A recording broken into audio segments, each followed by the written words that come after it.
우리 좋은 화요일 아침입니다. 우리 찬송가 338장 찬양하겠습니다.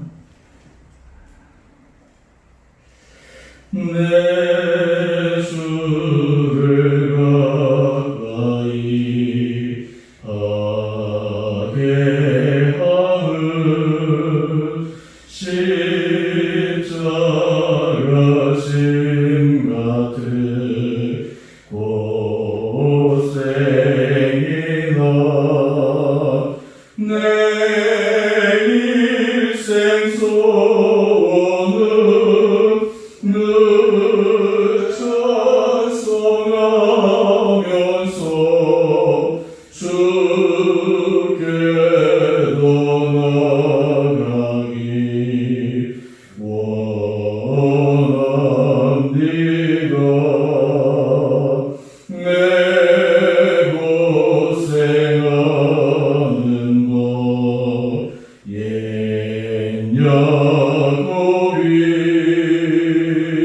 돌베개 외고사 갔습니다.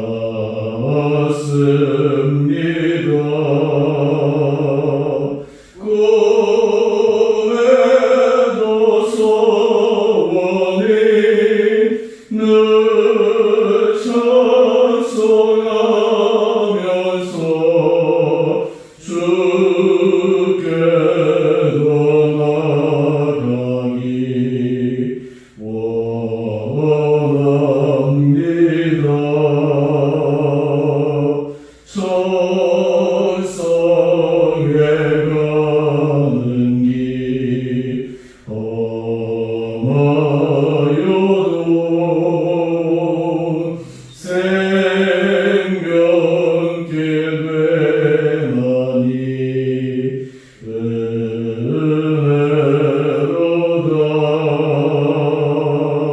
천사 날 부르니 늘 찬송하면서 주께로 나가기 원합니다.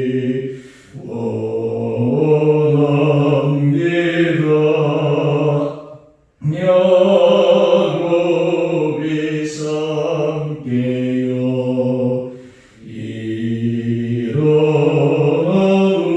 일어나무 돌담을 쌓은 것 본받아서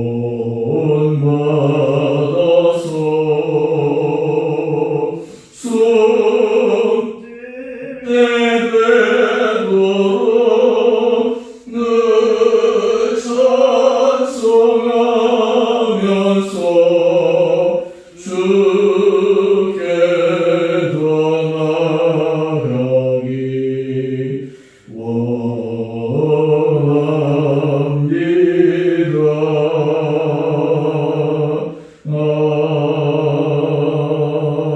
아멘.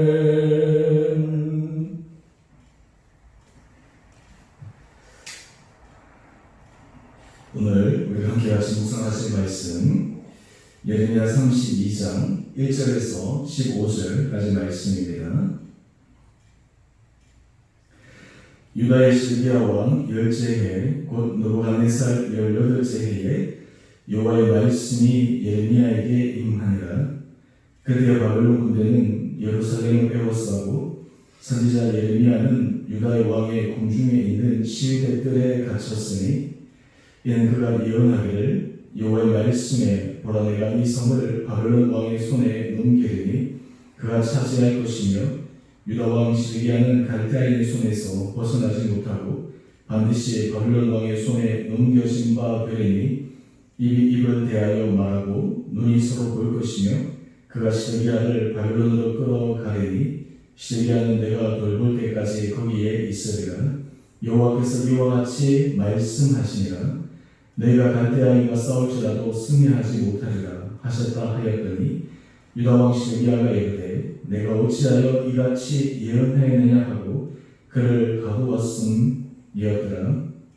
예레미야가 이르되 여호와의 말씀이 내게 임하였느니라. 이르시기를 보라, 내 숙부 살롬의 아들 하나멜이 내게 와서 말하기를 너는 아나도스에 있는 내 밭을 사라. 이 기업을 물을 권리가 내게 있느니라 하리라 하시더니 여호와의 말씀과 같이 나의 숙부의 아들 하나멜이 시위대 뜰 안 나에게 와서 이르되 청하노니 너는 베냐민 땅 아나도스에 있는 나의 밭을 사라. 기업의 상속권이 내게 있고 물을 권리가 내게 있으니 너를 위하여 사라 하는지라. 내가 이것이 여호와의 말씀인 줄 알았으므로 내 숙부의 아들 하나멜의 아나도스에 있는 밭을 사는데 은식 7세겔을 달아주되 증서를 써서 봉인하고 증인을 세우고 은을 저울에 달아주고 법과 규례대로 봉인하고 봉인하지 아니한 매매 증서를 내가 가지고 나의 숙부의 아들 하나멜과 매매 증서의 인친 증인 앞과 시위대들에 앉아있는 유다 모든 사람 앞에서 그 매매 증서를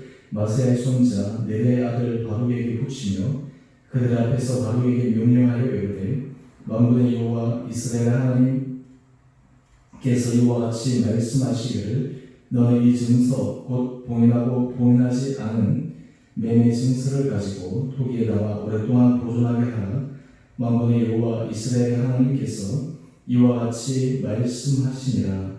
사람이 이 땅에서 집과 밭과 토도원을 다시 사게 되리라 하셨다 하니라. 아멘.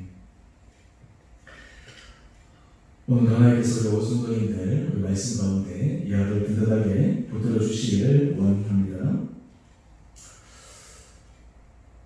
우리 예레미야의 모습을 보면서 그 하나님 앞에 받은 사명이 인간적으로 얼마나 고통스러웠는가라는 것을 생각해 봅니다.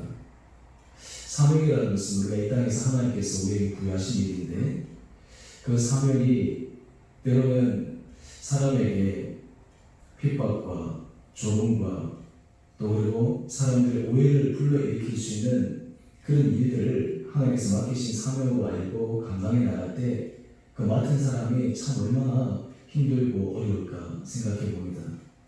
그럼에도 불구하고 하나님께서 하나님의 사람을 통해 하나님이 하시는 일을 명확하게 보여주시기 위해 사람들의 생각을 반하여 말씀하기로 하십니다. 오늘 예레미야는 이러한 무겁고 때로는 피하고 싶은 그 사명을 하나님 앞에 성실하게 감당하면서 그럼에도 불구하고 또 하나님께서 이 예레미야에게 주신 소망의 말씀을 오늘 말씀을 통해 함께 묵상하기를 원합니다. 오늘 본문의 배경을 잠시 설명하는 모습으로 1절에 보게 되면 이제 유다의 시기야 왕, 이제 바로 멸망하기 직전에 있는 상황입니다.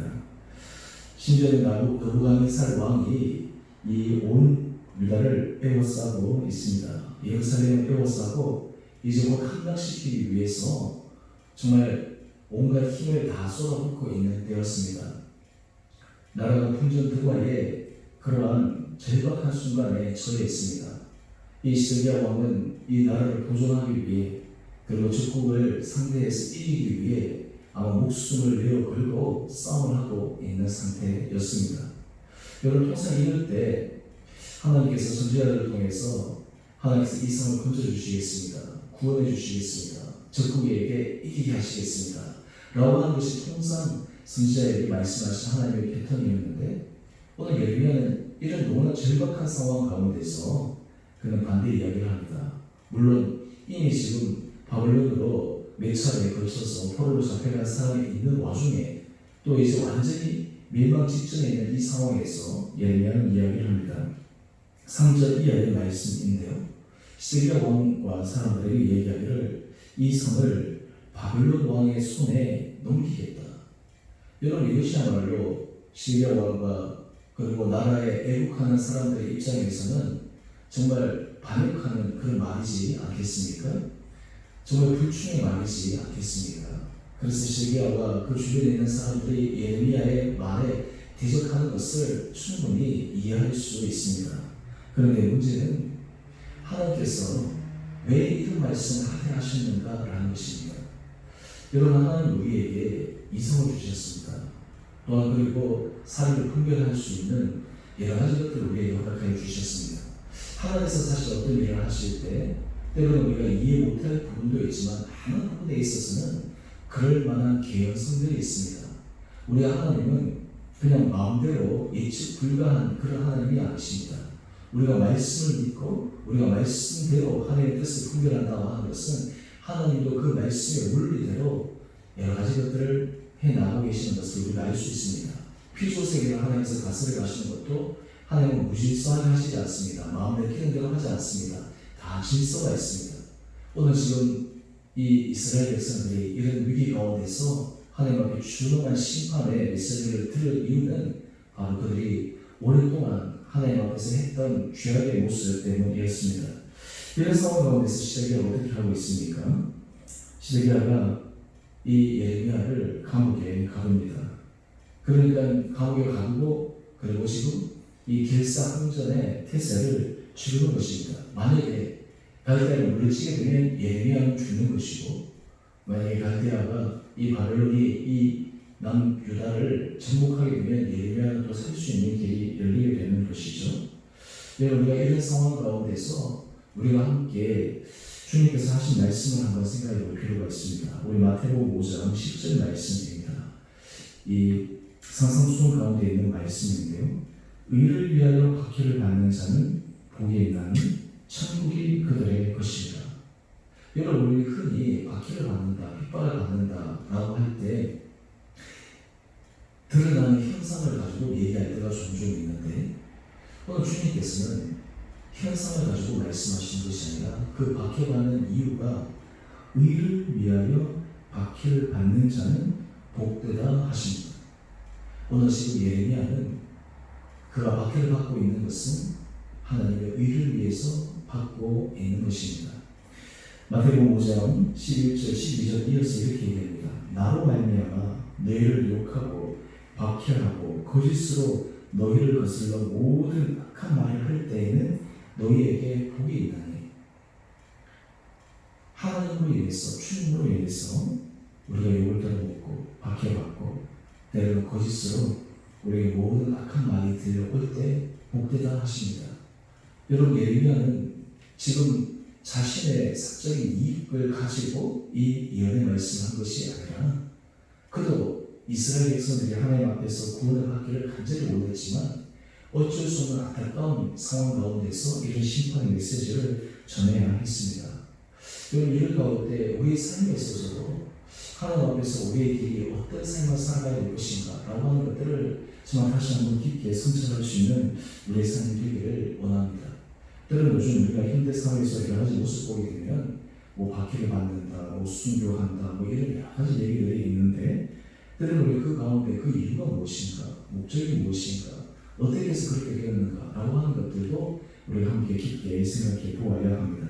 그런데 문제는 하나님께서 이런 박해를 받는 가운데 있는 이 예레미야에게 또 다른 놀라운 일을 하십니다. 그것이 무엇이냐면 6절 이하의 말씀인데, 거기 보면 숙부의 아들 하나멜이 와서 예레미야에게 기업 물을 권리가 예레미야에게 있으니까 자기 밭을 사라라고 한 것입니다.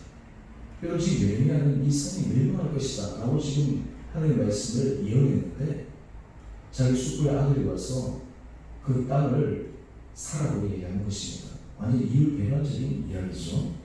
그런데 여기서 예레미야의 마음의 중심을 알 수가 있습니다. 우리 8절 끝에 말씀을 한번 보십시오. 이런 모든 일이 일어나는데 예레미야가 이렇게 고백하고 있습니다. 이것이 여호와의 말씀인 줄 알았습니다. 자기 숙부의 아들이 와서 다시 사라고 하는데 예레미야도 처음에는 이해를 안 되는 것이죠. 그런데 그가 이 모든 일 가운데 깨닫습니다. 이것이 하나님께서 하신 말씀이구나. 여러분, 여기에 이 예레미야의 중심과 우리 삶에서 배워야 될 영적인 원리가 있습니다. 여러분, 우리 삶 가운데서 우리 마음대로, 우리 생각대로 하는 것이 하나님의 뜻을 이루어가는 것이 아니라 하나님께서 하신 그 일을 분별하고 이것이 정말 하나님께서 내게 말씀하신 것이구나 라는 것을 깨닫고 순종하는 것이 필요합니다.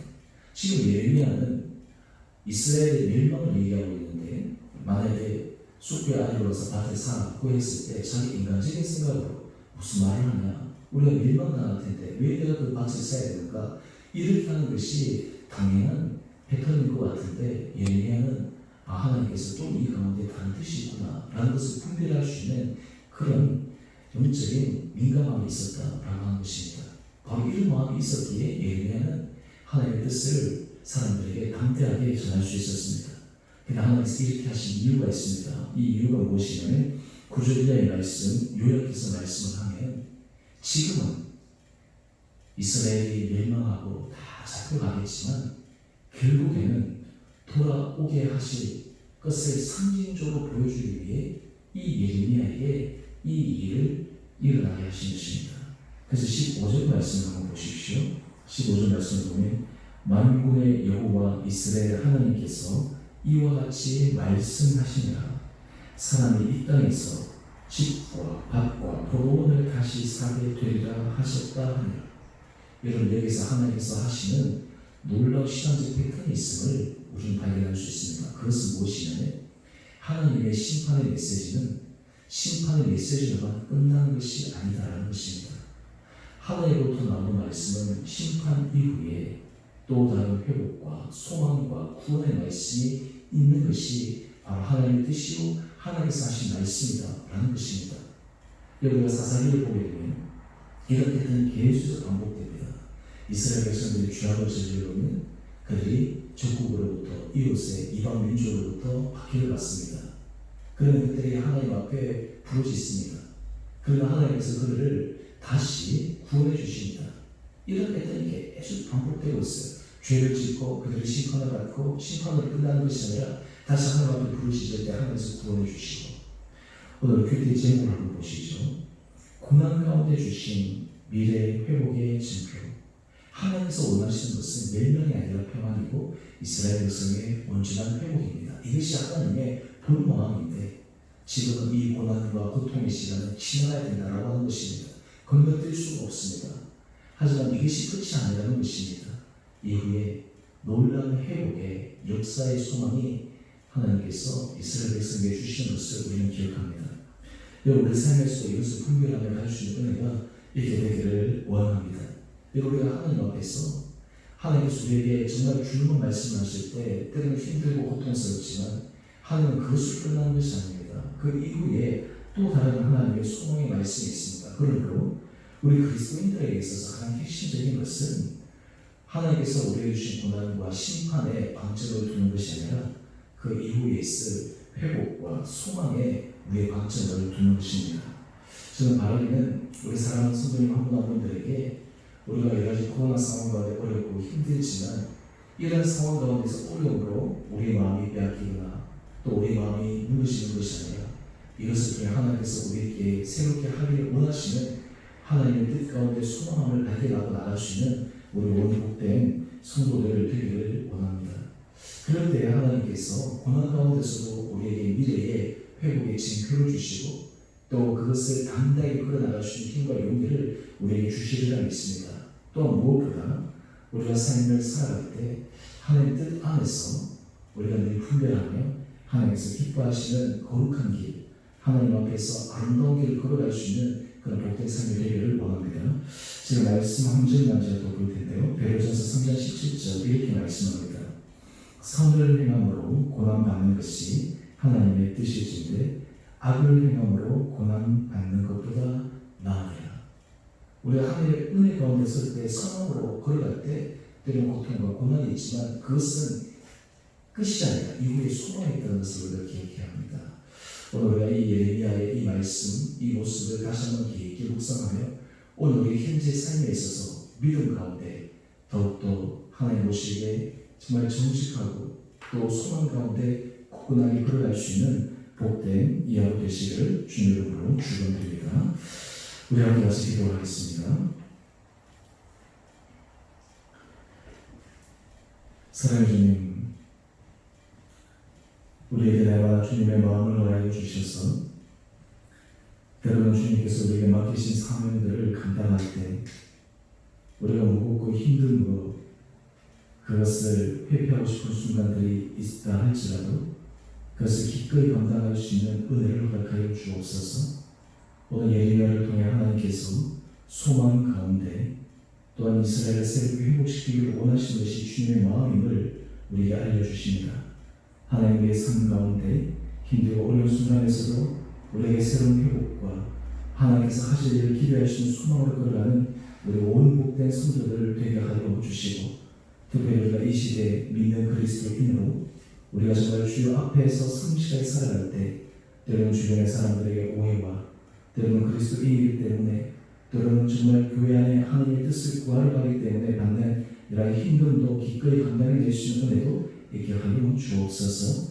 특별히 우리 사랑하는 성도들 한 분 한 분들 주님께서 붙들어 주시고 은혜 가운데 잡아주시고, 무엇보다 주님께서 우리 성도들 한 사람 한 사람들을 능력 가운데 인도하시면서 경험하는 복된 하루 되게 하여 주옵소서. 그런 상황 가운데 우리 모든 한 분 한 분들을 주님께서 강건함으로 붙들어 주시고, 우리의 전 삶이 주님의 손에 부여잡힌 바 될 때 우리 어떤 상황 가운데서도 용기 있게 담대하게 하루를 걸어가신 은혜도 있게 하여 주옵소서. 특별히 경제적으로 힘들고 어려운 가운데 우리 성도들의 삶의 일터를 주님께서 지켜주시고 보호하여 주시고, 하나님이 어려운 시기가 잘 넘어가서 또 하나님께서 새롭게 일하실 것을 함께 경험하는 우리 성도들 되게 하여 주옵소서. 오늘 하나님 성도 주님께서 은혜 가운데 붙들어 주시고 또 주의 모든 백성들과 선교사님들과 사역자들 하나님께서 은혜 가운데 인도하여 주시기를 우리 사랑하신 예수님 이름으로 기도드리옵나이다. 아멘. 하늘에 계신 우리 아버지, 아버지의 이름을 거룩하게 하시며 아버지 나라가 오게 하시며 아버지의 뜻이 하늘에서와 같이 땅에서도 이루어지게 하소서. 오늘 우리에게 일용할 양식을 주시고 우리가 우리에게 잘못한 사람을 용서하여 준 것 같이 우리 죄를 용서하여 주시고 우리 시험에 빠지지 않게 하시고 악에서 구하소서. 나라와 권능과 영광이 영원히 아버지의 것입니다. 아멘. 물론 우리 믿음 안에서 감당히 걸어가시는 복된 하루 되시기를 바랍니다.